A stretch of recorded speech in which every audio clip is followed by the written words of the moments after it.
Pop the champagne bottles. The Toronto Raptors are going to the NBA playoffs. Kyle Brickman, congratulations. It's been a long time coming. I know you've been dreaming of this day forever. Toronto Raptors, I don't know how to describe this game, but they eventually throttle the Atlanta Hawks 118-108. Slowing down Trae Young and the crew and capturing a playoff spot in the making. Yeah, like I think there were probably times this year where I doubted they'd even, make the play in, let alone the playoffs, which they've officially made. But all credit to them. It's a miracle how this team scores at times. I mean, they just put up 118 points on 25% 3-point shooting, which is like a pretty ridiculous way to score 118. And basically playing no shooters the entire game. I mean, Fred's a shooter, very injured, and they have Gary, but otherwise, like a lot of non-shooters out there. And somehow they're putting up 120 against another playoff team, or at least another playing team. Like, these guys aren't scrubs; they're good. Yeah, what a game! And I'm sorry, not playing shooters. What do you call Chris Boucher? My fault. Well, he didn't even actually. To be fair, he didn't really play down the stretch, which I was a little shocked by. But we can get into that later. I kind of thought he deserved to play late. The lineup decision making at the end there was a little bit questionable. IMO, but like when you win, you can't really. I don't know if you can retroactively criticize it or not. Freddie was 4 for 21, 2 for 12 from 3. Gary was another blistering 5 for 13, 1 for 6 from 3. Yeah, 1 for 6. My Pascal God, had 1 for 4. Scottie 1 for 3. Precious 0 for 4. Fatty was a good, sweet 1 for 1. It wasn't pretty, and it didn't really matter. I think what stood out to me, when we could talk about a lot of things, number one, obviously, being that Pascal is a top 15 NBA player right now. But what I think sticks out to me in these last couple of weeks has been not only the depth of the Toronto Raptors, but the versatility of that depth, the way in which they can play different styles at different times, and the way in which those styles can bring them out of ruts or bring them back into games, or just kind of muck it all up so that they have a chance to disrupt what's going on. And once again, it was the Precious Boucher kind of Thad combo coming in there and just kind of like putting some grit back into the game, like hitting the offensive boards real hard and making it hard on an Atlanta bench unit that just didn't know what to do with these big long dudes.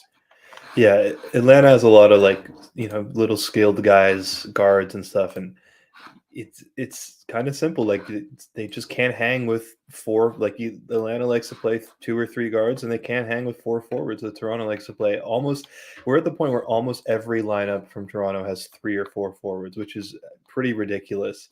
They don't even try to go with 2 guards. I guess Gary and Fred, but otherwise, it's shocking to me. I guess they dominate the glass a lot. It's shocking to me that they're able to score this much. They did out rebound Atlanta 60-43, so that's certainly part of it. But another part of it is just Siakam has such incredible willpower to just get to the cup at any time, and it's finishing around the rim and in that little sort of between what would be considered a rim finish and a true mid range, that sort of in between area. His finishing there is amongst the top 5 guys in the NBA type thing. So he really carried Toronto for stretches and pretty much was shut down the fourth quarter, and they managed to survive. In fact, they did better than survive at the end. They basically took the game over. Gary completely unnecessarily punctuated it with a steal. I'm sure Atlanta would have just dribbled out the clock, but yeah. Yeah, they Phoenix highlighted they did play Flynn a little bit, and they had him kind of running Trae Young around. I think someone mentioned they didn't play defense till the end of the fourth quarter, and that's that's hyperbolic. Fair enough. I think like they had stretches where they played deep, but it is kind of frustrating that these guys don't play it out. Minute 1 to minute 48, and like when you're shot. I don't know if you can relate, Kyle. I don't know if you're a perimeter shooter or not, but when your shot's not falling, your defense can slip, or your intensity just overall can slip, especially with younger guys. Like you're just not as locked in. You get a little dejected, and you could kind of feel that poison like spreading across the team early on. But they figure it out, and like sometimes, and again, it takes energy from guys who don't give a shit if the ball goes in the hoop, and that came from Boucher and Precious a little bit, but I mean, I think what's we can take away from this game is the fact that these guys can step up, and there is another level that they can go, and another gear, and when they do, and when they are hitting their shots, which was the Minnesota game, they are like terrifying.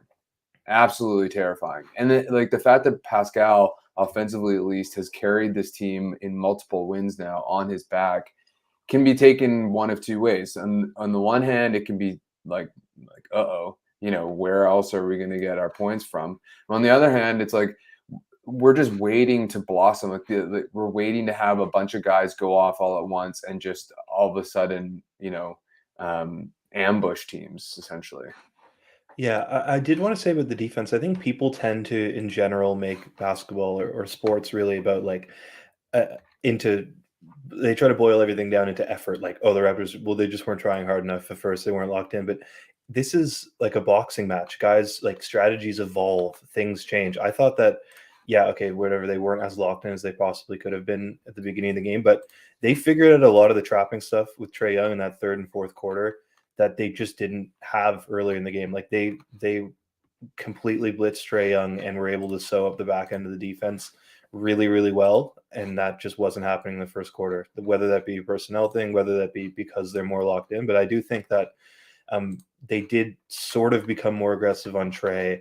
They guys, a lot of the time, a lot of the low men in Toronto have like a tendency to want to help off of the corners so aggressively, and I think they kind of cut that out at least a little bit, which is impressive because I thought, I guess it must have been 2 nights ago against the Heat, people were so ready to help off the corners, and that's not necessarily always the best thing to do. I get that that's their system, but it just never, like having 2 guys basically 3/4 of the way to the hoop instead of just like a single guy stepping up. It's not a great way to play defense. So I thought they really just a team defense improved throughout the game rather than really an effort thing.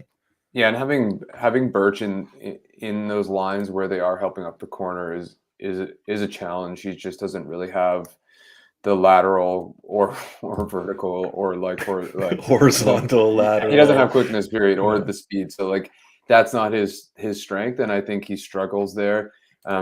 We'll get to Trace mentioned the Birch and Thad lineup, which I even tweeted out. I'm like, this is not what we want, and I'm surprised he went back to it in the fourth quarter. We don't have to talk about that right now, but yeah, I think like that is part of their scheme.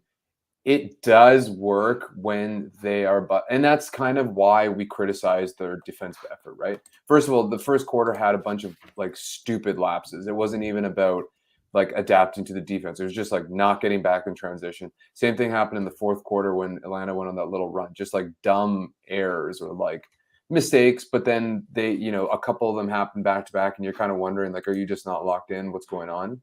But but back to the defensive scheme, like this defense thrives on like optimal precision, like high end hustle. There's no, if you take a step down or you miscalculate, like the defense can look really bad.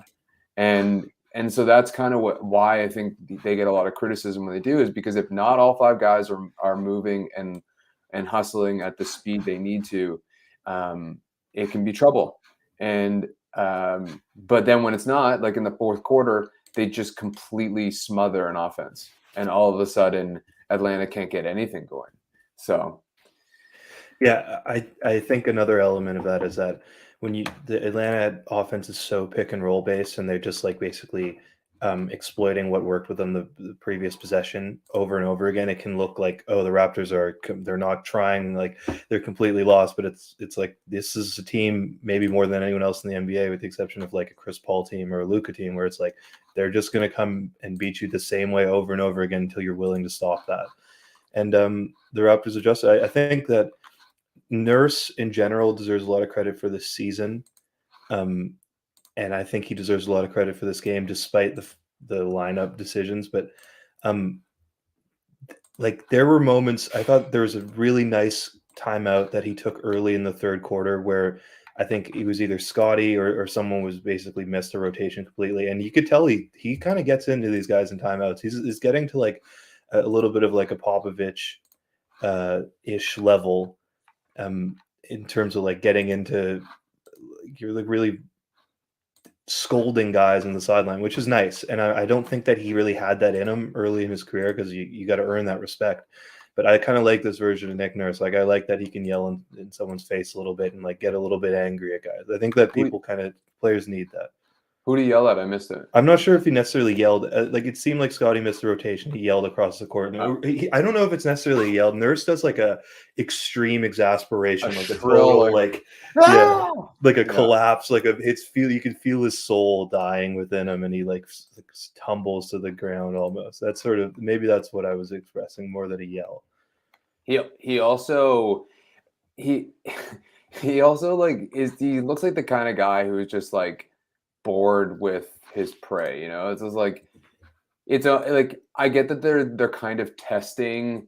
He's testing what works and what doesn't, and against every team or like a different team, you can test different lineups, and like I think that's interesting. Someone asked why no Brooks tonight and Banton and Flint, who we hadn't seen, you know, in weeks, and it like it's almost like Nurse is bored.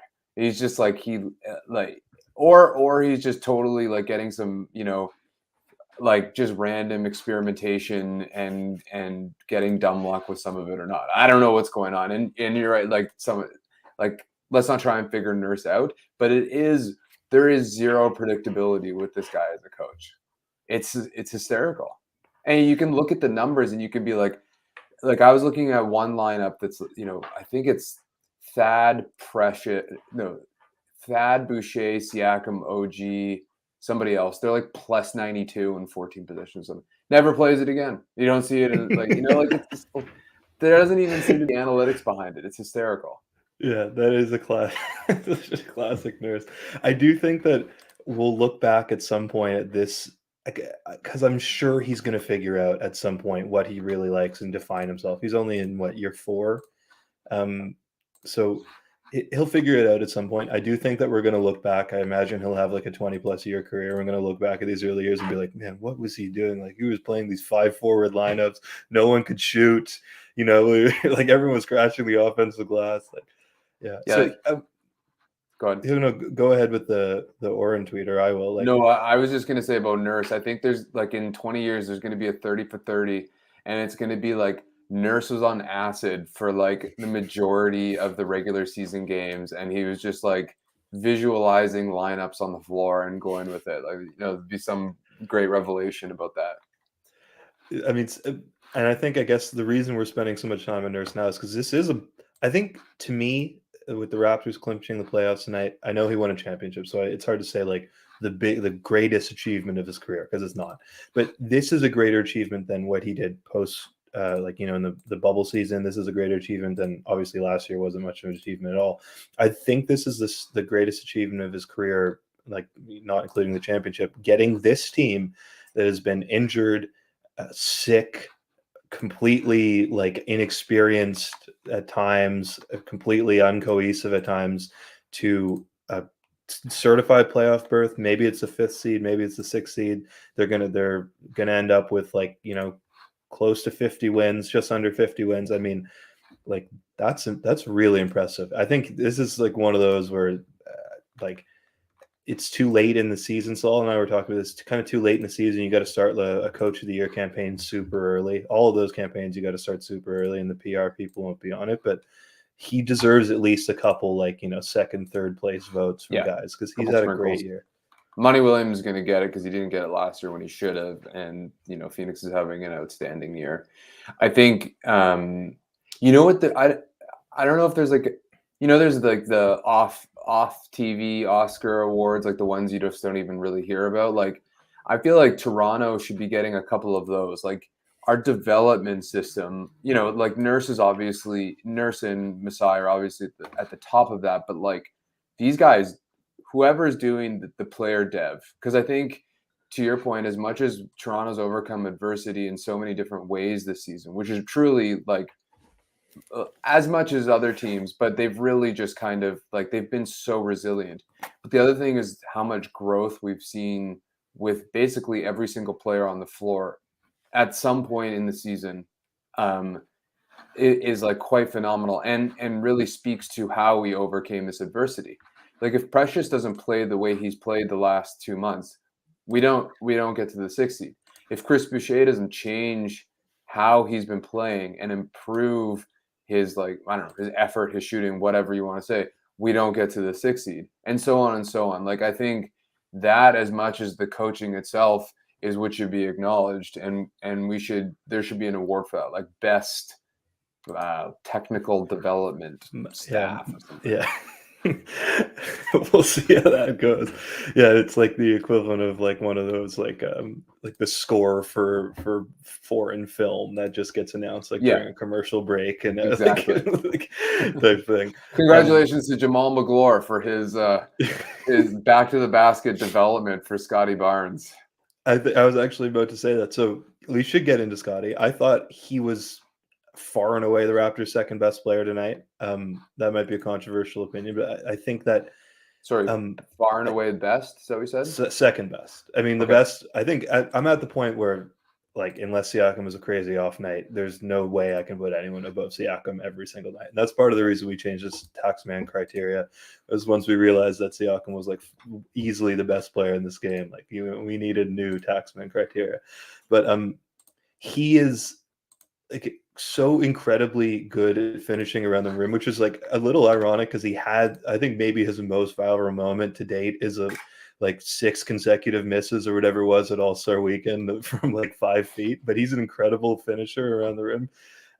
And just like, I get that the defense wanes a little bit in the effort. I mean, there are moments tonight, especially where he looked absolutely exhausted, like walking up the floor, but I thought he had another tremendous night, especially I think the Raptors credit to like the other players because he had Herter a lot. He had Bogdanovich a lot. And like, those are just cross matches in transition. We've been talking all year about like, you have to take advantage of those. If Scottie is going to have like a guard in the post, you kind of have to go to it.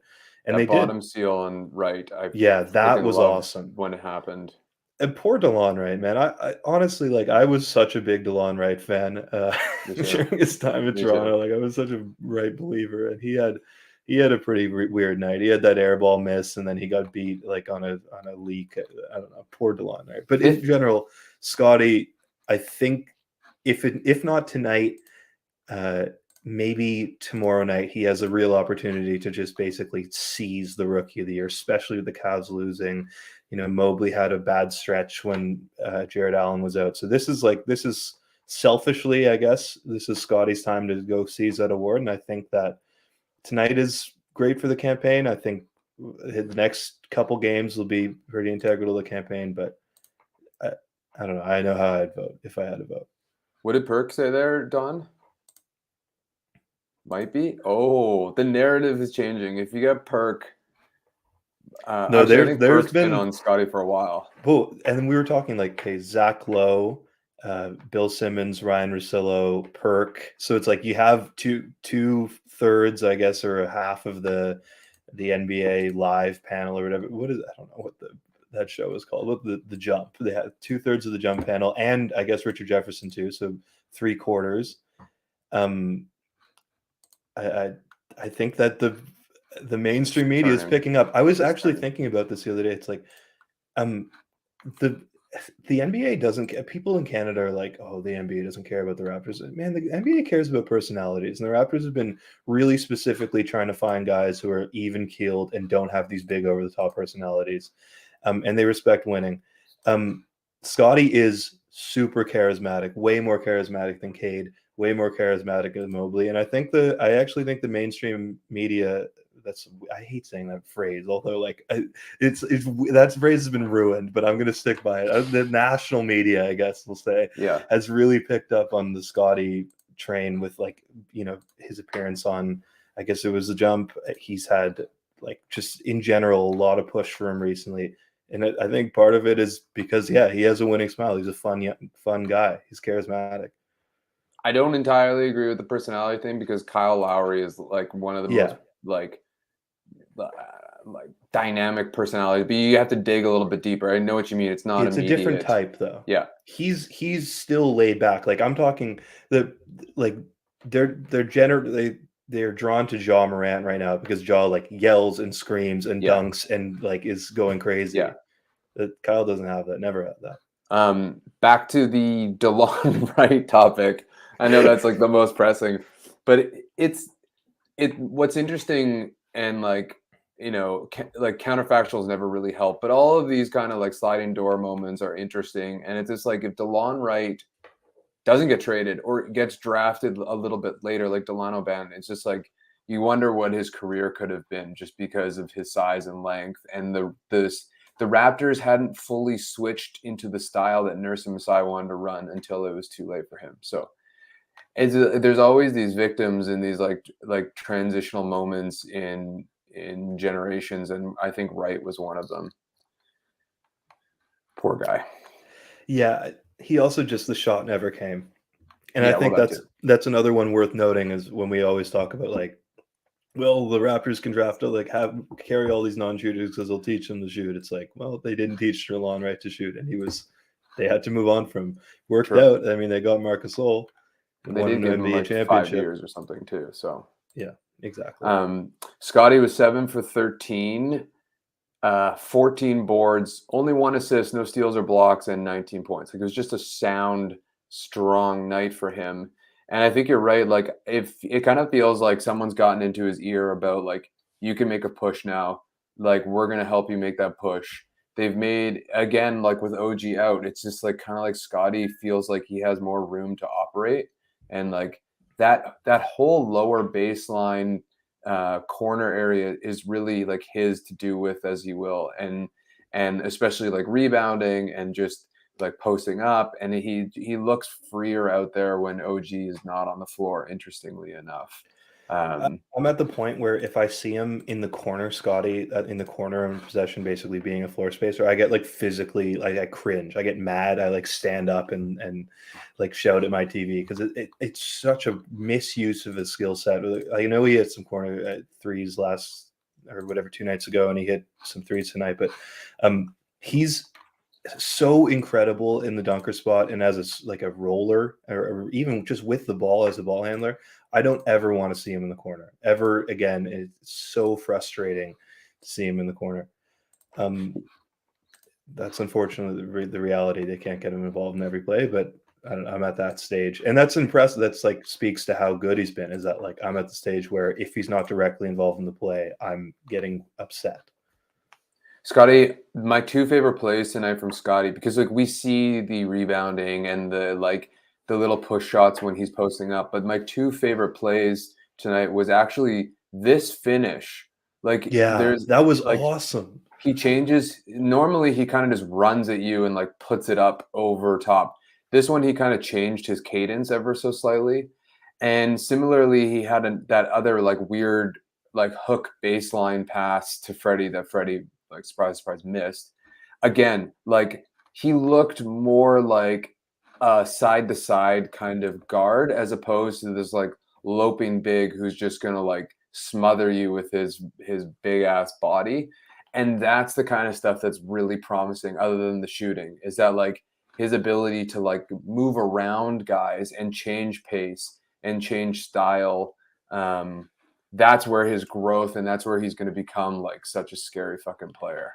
Yeah, and you can see on this play the reason that I guess is a Kongwu or maybe Capella doesn't immediately commit to Scottie and he's trying to play 2 is because he knows Scottie's a passer, not only a capable, but a willing passer. So Scottie basically has a semi-open lane and then into an open shot. And there are guys on this team, which I won't say because it's a win. There's no reason to be slanderous, but there are guys on this team like that they're complete. Like Capella is completely closing out on there because he knows that they can't make a pass, but Scottie just freezes them, and that's the next step. It's like, there's a balance as an offensive player, especially when you're capable of playmaking. There's a balance between playmaking and scoring, and I think he's really figured that out. Like when to be a playmaker and when to pass and when to just take it to the rim strong. And that's a great finish. Who knew he had that with the left hand too, which is pretty incredible. I won't explicitly mention who you were going to slander, but I will ask you this question: would you rather have a contested Chris Boucher 3-pointer or in traffic Gary Trent Jr. layup? Oh man, it's also like, God, can I say neither? Can I say like a Scottie post hook or something? I guess I'll take the Chris Boucher 3 just because it's like stylistically it's sort of more fun to watch. He launches it in such a hilarious way. Thank you, this guy. Yeah, we'll get to this question. I want to finish with the one thing is that Gary Trent Jr. running at the rim is like leaving your phone on top of the car while you're driving down the highway. Like the ball's just gonna like bounce off and go like every which way. It's just so bad to watch. Yeah, he's sort of secretly a great scorer, but really unathletic. I mean, like he's in the NBA. He's not unathletic, but his athleticism is he's not an explosive athlete. His athleticism, both strength-wise and explosiveness-wise, meaning like burst and getting off the ground, it's kind of not there. And it makes sense why he ended up being a second-round pick, why he hasn't really taken the step after that, scoring 35 a game for however many games and consecutively. It's because he kind of lacks some athleticism, and all credit to him. Like he's had a great season. It'll go down as one of the weirder seasons in recent memory, like a stretch like that followed up by the stretch he's currently having. But hopefully Gary can find some stability down the stretch here. His touch at rim though is really bad. Yeah, horrible. But I think to me it's a product of not. You want a guy to like get in a defender's chest and react, and I don't think Gary is confident enough to get in someone's chest and be able to like maintain the body control to finish. So he basically doesn't try to get into shot blockers, and he makes the shots much more difficult for him. If you look at like some of the best finishers of his size, let's say a Donovan Mitchell is incredible at basically getting into guys' bodies and like stretching out or bouncing off of people. Gary just kind of doesn't have that. No. And he just like flings it up. This guy, thank you for the donation. What's going on with the free throws? Good question, dude. I don't like, that's just kind of, again, it's kind of a focus thing. They like RAPS, I don't know, check out what they are for the year, but it doesn't seem to be their strong suit. It's a hard one to answer. My thinking with the free throw shooting has always basically been that this team isn't a good shooting team, and they've backed up by the fact they shot 25% from three tonight. There are guys like even Precious, he's hitting a lot of open threes. Guys hit open threes, but it's sort of like catching the ball and taking a jump shot in rhythm in many ways is a completely different shot from a set free throw shoot. And there's a reason that when you evaluate players in college, you say like, well, he's shooting like X percentage from three, but it's really concerning that he's only shooting this much from the free throw line, or he's not a great 3-point shooter, but he's a terrific free throw shooter. So we think that he'll be a good 3-point shooter in the NBA. And there's always a good correlation between someone's natural ability to shoot and their free throw shooting ability. I just don't think that this team is a tremendous amount of natural shooting ability. And that's been on display. It doesn't make a difference on nights like tonight, where they basically get anything they want in the paint and then knock down the occasional three. But I just don't think the team's a great shooting team. Yeah, that's my opinion. Don beat me to it. RAPS 24th in free throw percentage. They're 19th in attempts. So, I mean, not great. They're not getting a lot of them, and they're missing the ones they get. But yeah, to your point, I think it's like who's drawing the free throws, right? It's not Gary, it's not Freddie, it's like our bigs, and so you're getting guys who like shooting. I mean, Pascal's not the best spot up shooter. I'd assume he's our free throw leader. And then the rest are probably got like Boucher's at the line a lot because he gets, he gets a lot of offensive rebounds and putback fouls and stuff like that. So I think it's a lot of our bigs are taking the free throws. That would be my guess. I'd be interested, Don. Maybe you could figure that out, like who our top 5 free throw shooters are. But I would be willing to bet it's mostly bigs. I'm gonna save this from Phoenix. We'll talk about this later because I kind of agree with this. That's I think there was a point in which like that would have been blasphemy. I still disagree, and this will be a good one to argue. Let's go to our Can-Am Taxman of the night, our most controversial segment. Kyle, do you want to do the honors? I think you should do the honors. So I think you should go ahead because honestly, I haven't even, it doesn't even cross my mind who it should be. So I'm just going to give you complete authority. You can take it over. It seems like too much of a cop-out to go Siakam, but it's not like anyone else had a particularly great game. Maybe Nick Nurse. Maybe Nick Nurse for the season. Sort of like a, they give guys at the end of their to keep the Oscar analogy going, it's like a lifetime achievement award. This is like a season achievement Taxman. Congratulations, Samuel Jackson. Exactly. Or like when they just gifted Scorsese the Oscar for The Departed when they were other better movies that year. It's like, well, he needs one. He's been making films for 40 years. Like, we need to give him an Oscar. This is sort of like Nurse deserves a Taxman. Pascal is obviously the best player tonight. There is no question. He kept us in this game and he won us this game. But I'm going with Jesse and Tom, who have both mentioned Chris Boucher. I think he hit several 3-pointers, including 2 back-to-back ones that basically they didn't break the game open or anything, but it just turned the momentum of the game. When we get somebody that hits a 3, and particularly when we get a big guy that hits a 3, our style of play goes from pretty good to excellent, because all of the virtues that a really big long lineup bring on the offensive rebounding, on the defense, is kind of lost if suddenly our offense is drudgery, whatever, slog fest and no shooting, which it was tonight, except that Boucher saved us. So I'm going to give it to Boucher, because thank God for Boucher. Who really knows what would have happened if he hadn't hit those 3s. He also finished with 7 boards, 3 offensive rebounds, as he always kind of does. Holy shit, Scottie had 6 offensive rebounds. That's I know. Crazy. He's like, people talk about guys are sneaky scorers. Oh, I didn't even realize he got up to 35 tonight. Scottie's kind of a sneaky rebounder. I knew he was hitting the glass a lot, but then 16 rebounds is that's crazy. Sorry, 14, but still, that's a lot. A lot of them were his own, but that's what happens when you miss. Hey, listen, I've been there too. You got to pad the stats. That's right. It's only you can get 3 at once of your own rebound, I think. I remember hearing that rule once. I'm not sure. But so yeah, congratulations, Chris Boucher, Can-Am Taxman of the Night. That's sponsored by yours truly. I feel like we just know him so personally and deeply now, VJ Verma. We talk so highly of him on this show. He owns the business Can-Am Tax. You can go to canamtax.com. You can go check out all the services. He provides tax accounting services, whatever they do with all those numbers and charts and stuff for individuals, but for also small businesses. Tell them the Raptors Republic sent you. You might get a deal. I don't know. Don't quote me on that. So yeah, go check out the reviews on Google and check out their website.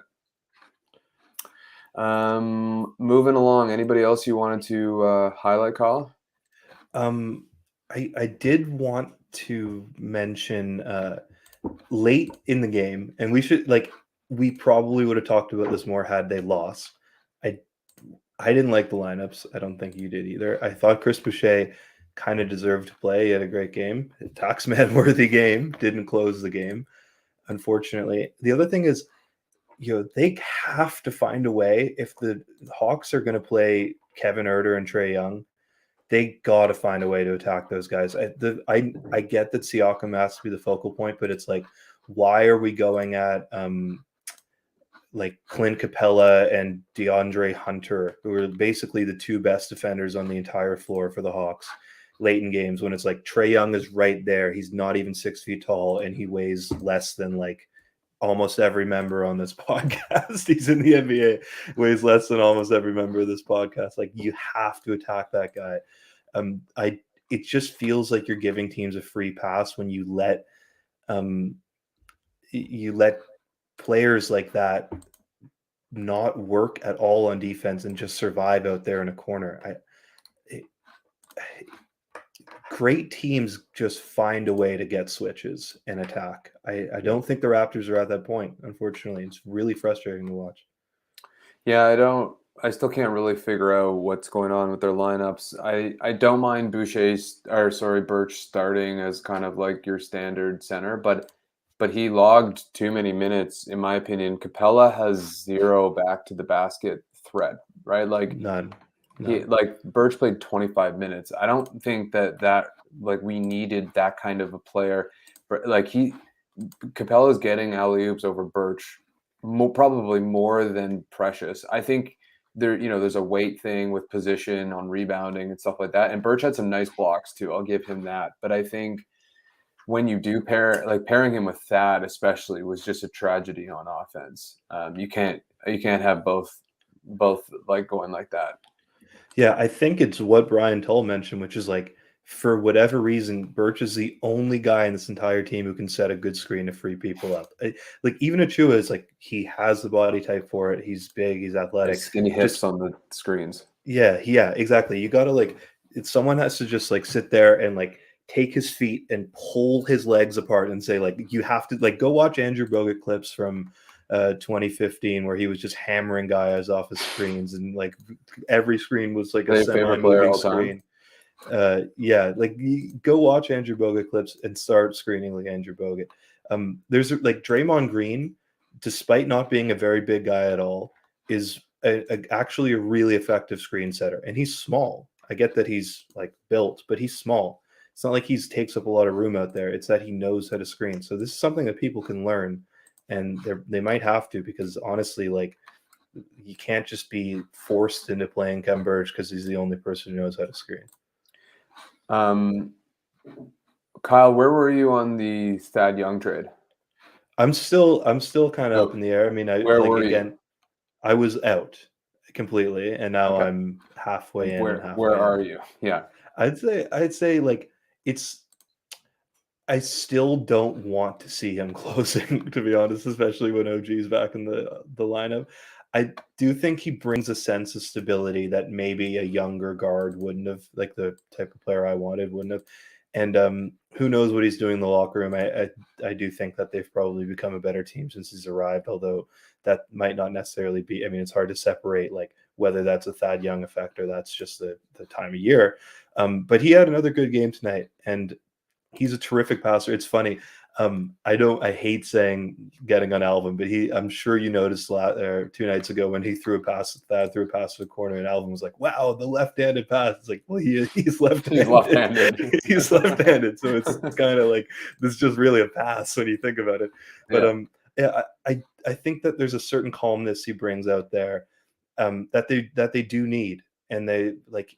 Especially when Siakam is getting trapped so aggressively, or Fred is getting trapped at times. It's like, you need a guy who's just going to like come to the ball and make that next pass really quickly and be able to read the floor really quickly. And they don't have anyone like him. So I'm halfway in, I'm halfway out. I do think that, like, again, the Raptors didn't hit a 3 tonight until like 1 minute left in the second quarter. And that's not a sustainable way to win NBA games. So that would still be my issue. But we're assuming that the options were do nothing and keep the pick. And so like I like the trade when it happened, and I'm 1,000% down on it now. Although Detroit's winning, so that doesn't always help, but so are we. So offensively, like you said, he brings all of those things. Like, He's another gritty dude that you can just. I think it's underrated how painful it is to play certain players. And Thad is one of those guys whose elbows and shoulders are like battle axes, and like that's a lot of wear and tear down low. I think like when we're not playing superhuman bigs, he can function as a 5 the same way Birch does, except still give you a lot more offensive versatility and defensive versatility. There was one play he was on Trae Young for the possession and held his own. So like, and he's hitting the corner threes. So I think like he's giving us what we need from an 8th, 9th guy. And I think when people get stage fright, which could happen in the playoffs, or people are just cold, you can throw him in there and he, like you said, he's going to give you a little sense of stability. This stretch, you 7 points, 8 boards tonight, I think. His stretch, he's been averaging about that, and it's been exactly what we need, Yeah, and again, like my biggest objection was the pick, and I still think that like I'm not 100% convinced that this was the year to go for like an all-in type move. It's not an all-in type move. This is like a semi-in type move, and like move down in the draft in order to pick up a piece. But like whatever, he's a good player. I'm not denying that. So who knows? We'll just have to see how it turns out. But again, like it is the difference between picking a first-round player who not only are they going to be likely a better player than you would get in the 30s, it's also like you have the options to extend them. You have 7 years of control, whereas the second round players. Anyway, that's sort of off-season talk. I do think that my evaluation of his play, or my estimation of his play, has increased. I think he's a better player than I really gave him credit for. So I'll eat my words. I'll take that. Part of my words. Hey, I'll eat a part of clip that. I'll take that win. A couple of points I wanted to bring up, and then we'll go to questions. What the hell was Nate McMillan thinking playing TLC on Siakam for majority of the night? Like Hunter was the obvious choice. I don't know, like if he was saving Hunter or something, but like that was a terrible decision. Yeah, I think that coaches sometimes like NBA coaches never really have the confidence to throw one of their core guys at another player and have him be a defender for an entire game, even if that guy isn't. It's not like we're talking about Kawhi Leonard. Like Kawhi Leonard, oh, that is good. That is a good. That's a good tweet. Like Kawhi Leonard was the focal point of an offense. So it's like, okay, at that point, we take him off of the primary assignment. It makes sense that he won't have to guard the guy every night. But it's like, dude, we're talking about DeAndre Hunter. Like, okay, maybe he's your second or third best player, especially with John Collins out. But like, dude, come on. You got it. Like at a certain point, you have to just have the confidence and have the guts to like go up to DeAndre Hunter and say like, hey man, it's going to be a long night. You're going to basically be guarding Siakam all night. It's going to suck. Minutes. You're going to be exhausted. You're going to be too tired to operate on offense. You're not going to get many offensive touches because we need to save you for defense. And that's the type of night you're going to have. I mean, you just have to do that sometimes. You just kind of have to do that.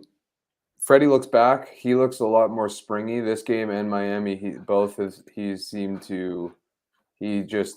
handles are tighter. His explosiveness looks to be mostly back. His shooting is off, but that happens. So that's promising, right?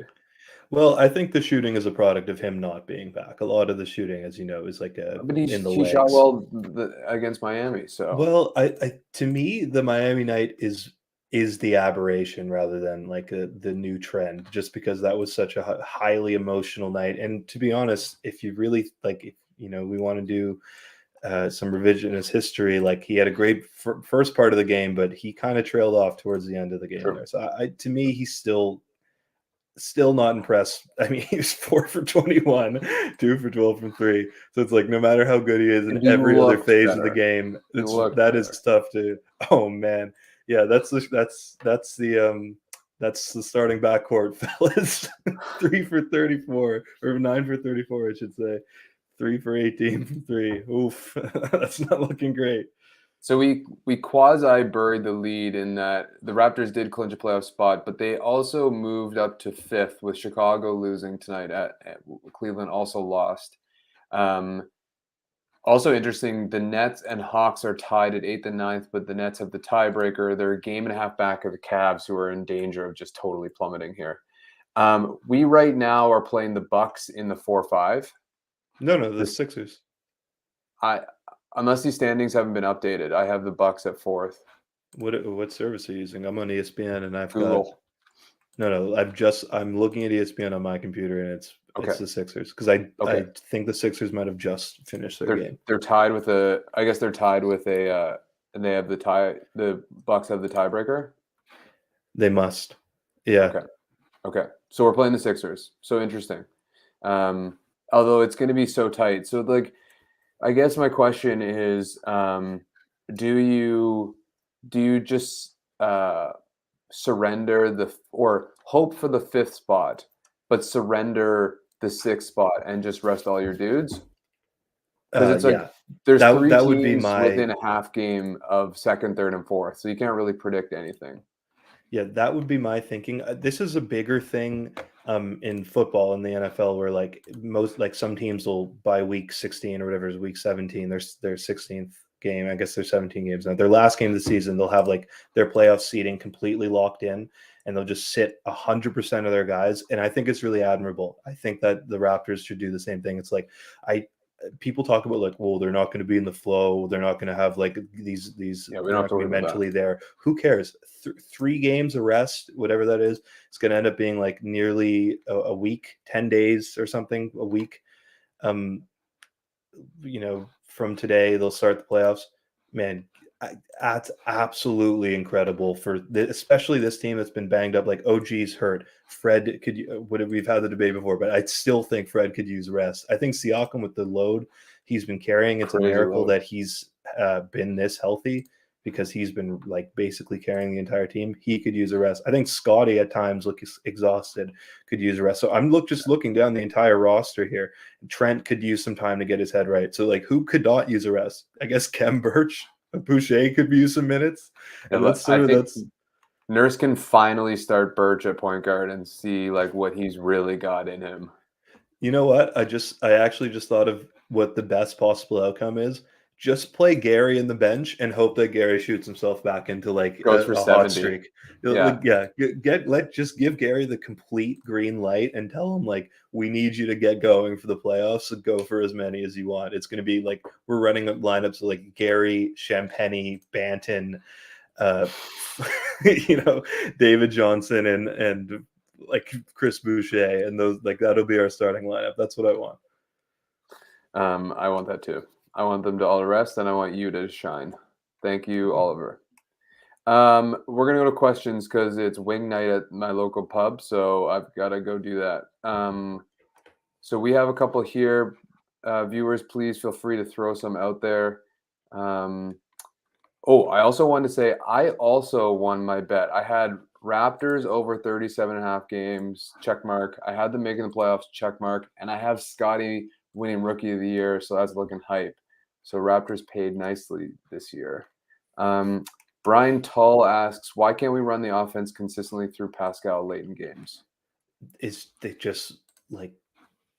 They're locking in on him to a crazy extent. Defenses are like he's basically getting doubled, and they're pre-rotating on every single possession. So to me, the solution is be better as a team at like every single other player, the 4 other guys, at reacting to when a guy gets doubled, because it's actually really good if teams are going to send a double at Siakam, because it's like, yeah, exactly. You have a 4 on 3. The rest of the floor is wide open. So let's take this 10 days off that we're going to give the Raptors now that we're coaching the team. Although we just gave Nick Nurse a lot of credit. We're taking over the team. Everyone's resting, and we're going to spend the next 10 days figuring out how to deal with double teams, because this is not going away in the playoffs. In fact, it might be coming in the first quarter type thing. Yeah, I think the answer is we can and we should until, I think part of the problem is where Pascal operates can get really crowded, and we've seen what happens. The difference is now Pascal is a much better passer. So you're right. It's like, how do we shoot? What are we running off of those? But I do get Brian's point that like, yeah, exactly this. And, but that's, I think Pascal slowly ascended to the top of the hierarchy, right? Like it wasn't immediate at the beginning of the year. It's obvious now, but the guys like Gary and Freddie always want to get theirs no matter what. And so like there's always going to be a little bit of the shared usage. And I hope that in clutch moments in the playoffs, it's going to go back to Pascal, but that's just not how this team has operated at all times. I do think also it's worth noting that like it feels to me like they try to run something for Pascal, he gets doubled, the double isn't handled properly, and the Raptors basically go like, or whatever, Fred or Gary basically go, we're like, well, that was Pascal's possession, that didn't fucking work. I'm jacking this three, like I'm, someone comes set a screen for me, I'm taking a possession now. That last one for Pascal didn't work. When the real solution is like, listen, dude, Gary, Fred, you guys are going to have a wide open three if you guys handle this Siakam Go run some off double ball team. stuff. Yeah, go run some off ball stuff. We talked about the hammer the other night, and part of the reason they don't run hammer is because like everyone was running hammer for a while, and NBA defenses like kind of took care of it. But it's like that doesn't mean you don't screen off ball. I mean, you look at what the Warriors for the longest time had with Steph and Clay off ball, and I get it. It's like, hey, Fred VanVleet and Gary Trent Jr. are no Steph and Clay, but it's like they were able to create ridiculous trouble for defenses with those two guys off the ball, basically on the far side of the court, either screening from each other or just orbiting, all of that kind of stuff. There's no reason the Raptors can't do that. No, I totally agree. Do you want to choose the next question?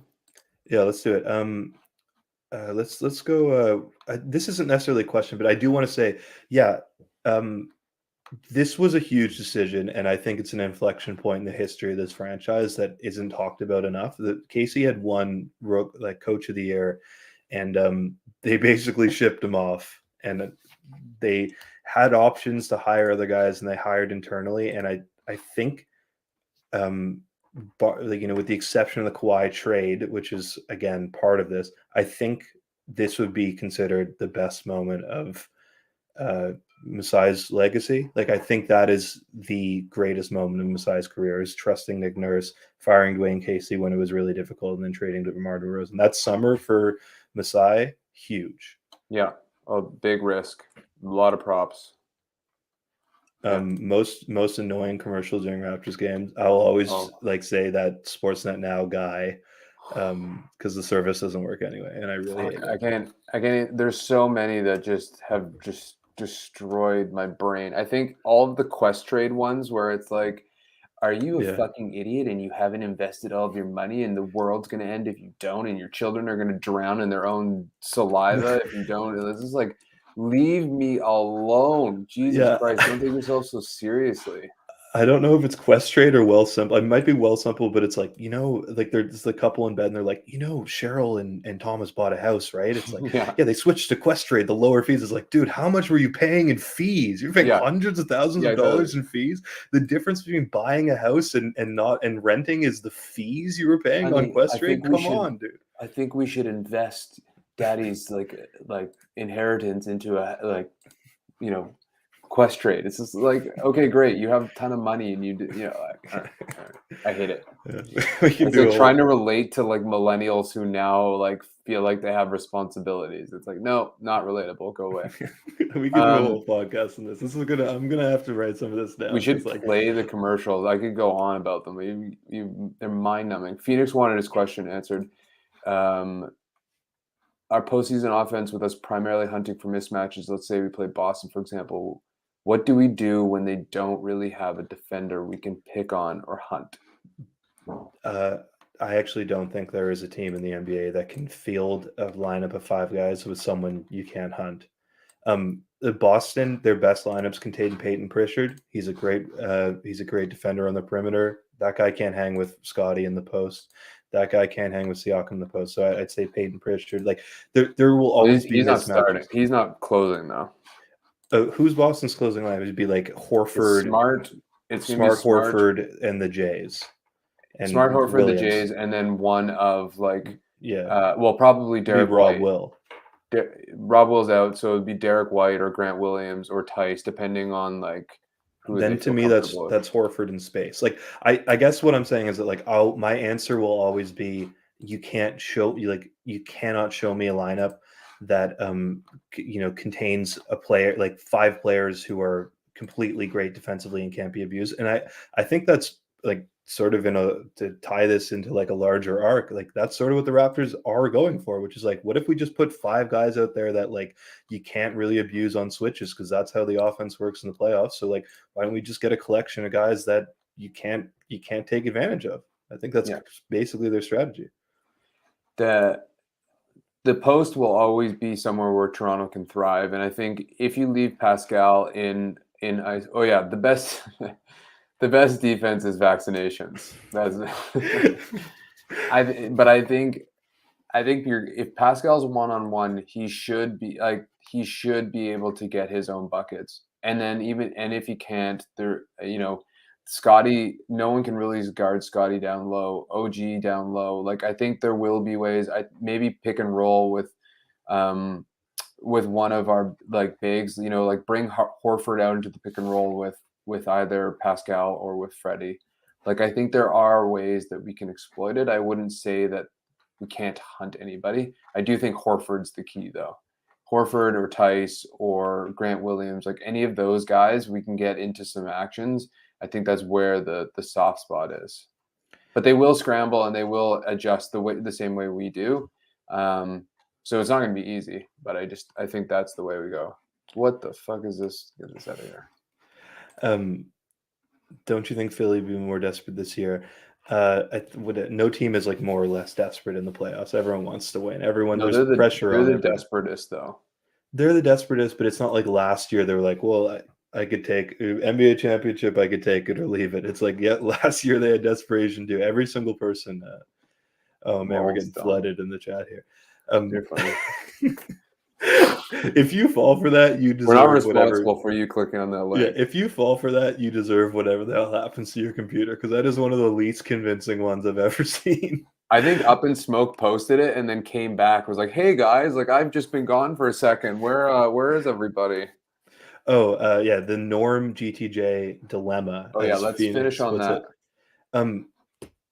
I think that Norm brings a certain level of calmness on the ball, and like, okay, is Norm a great playmaker? No, but you don't have to be a great playmaker to be a better playmaker than Gary Trent Jr.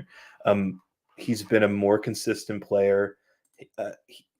He kind of got shipped out of Portland for nothing, and he's going to be great in the playoffs for that Clippers team, which is like going to have a terrific playoff run. So I would absolutely take Norm. And then all of that doesn't even factor in the fact that like Norm can actually finish around the rim at a pretty high clip. Okay, well, it comes down to this. It's like I'm sorry. It comes down to this. Is that what you highlighted? Basically, I just had to highlight that we're assuming contracts and age aside, right? Like that's what I wanted to say next. Is like, for the future, give me Gary. For this specific season, I would have taken Norman. Okay, I don't think Norman Powell is a better defender. I also don't think Norm Powell's a better. He was getting there. That final season when he got traded, he was finally getting there. He still isn't really the creator scorer that Gary is in the way that we need him, right? Like I just think that like Gary, ISO ball Gary for like a lot of the time is not what you want. But when you do get it and it is working, it's the one element that Toronto just doesn't really have. And Norm didn't really give it to us the way Gary did. Yeah, I guess my biggest counter argument would be like, I don't necessarily think the Raptors need iso ball scoring when they have like other options who I'd prefer being on the ball. And that includes Scottie, Pascal, Fred, at this point, Precious, etc. And yeah, Gary's been a great defender, and his improvement has definitely been noted, and he should be credited for that. But he's a gambler, and I think that there's times where he has lapses. And Norm, to his credit, like he wasn't the tremendous defender. Oops, and look at that. Yeah, to his credit, like he was a better playmaker, and you just saw 29th in assists. Like, I think the last thing the Raptors need is iso ball. I understand all that, and I'm not saying Gary's a great defender. I'm just saying he's better than Norm. He creates more he creates more turnovers, but he just creates like more turmoil, I think, as a defender. You say that about Gary, but like, how many games has he won us this year just by virtue of being a microwave? Like, Norm wasn't really that until that last season. And you just never really like Norm. I love Norm, but you could never really tell if he was fully locked in or not. And it was almost like sometimes he was checked out, or like someone said he had brain farts. Gary is locked in, and like he brings a doggedness and like an intensity that I think this team like feeds off of. So I'm choosing Gary. Like, I think it's close. I don't think there's necessarily a wrong answer, but I feel like Gary fits this team better than Norm. Although it would be sweet to have Norm back. I almost wanted to trade for him at the deadline. I feel like we could have stolen him for Bupkas, but Yeah, costs nothing. Yeah, if you're factoring in the way they dress, I think Norm was one of the worst dressed professional athletes I've ever seen. Oh, really? And I think that Gary is one of the best dressed professional athletes out there. So I think that's if you're true. factoring in the like sort of more, what would you call them, intangibles? I'm taking Gary. This is what scouts mean when they talk about intangibles. Yeah, right. Okay, I think we can end it there. Is there anything else you wanted to No, I'm happy with address? This great one's win. Easy. I think we saw OG come back after many games missed with a broken finger and barely miss a beat. So I'm not too worried about that. No, I don't think he's locked. But I think he's getting close to going over the top. But I mean, Cade's making a legit push, and Mobley has, it's kind of like Ty goes to the runner right now. Mobley's kind of already there, and so it's like Scottie's gonna have to really, it's like the review process. Like, there needs to be like definitive evidence to overturn the call. Yeah. I like that. That's a good way to put it. Yeah, I agree completely. Last thing I will say is, like, guys, like the video. It's actually free. It doesn't cost any money. This video.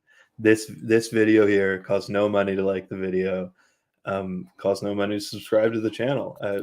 And we'd appreciate if you do. I hate doing it. I feel like sick to my stomach even asking you guys, but yeah, please drop a like. Thanks. Thanks for hanging around with us. I know, like, if we didn't get to your question, I'm sorry, but I guess you just have to come back. Come back a couple nights from now when the Raptors, if things go to our plans, sit everyone and give us one of the most boring games of the entire year on Thursday. Ideally against Philadelphia, almost no one plays, and it's one of the worst games ever, I think. And how fitting that the Raptors clinch the playoffs, and Kyle, Don, and I have one of our best shows to date. I mean, we're hitting our climax, our peak at the exact same time as these Raptors. So tune in. It's going to be fun. I feel like we're going to do, don't quote me, but I feel like we're going to do a playoff preview show. It makes a lot of sense. The audience has been great. We hit 250 plus on viewers tonight. So thank you, everybody. I'm going to go eat some wings and drink some beer and celebrate the big Raptors win here. So thanks, everybody. Have a good night.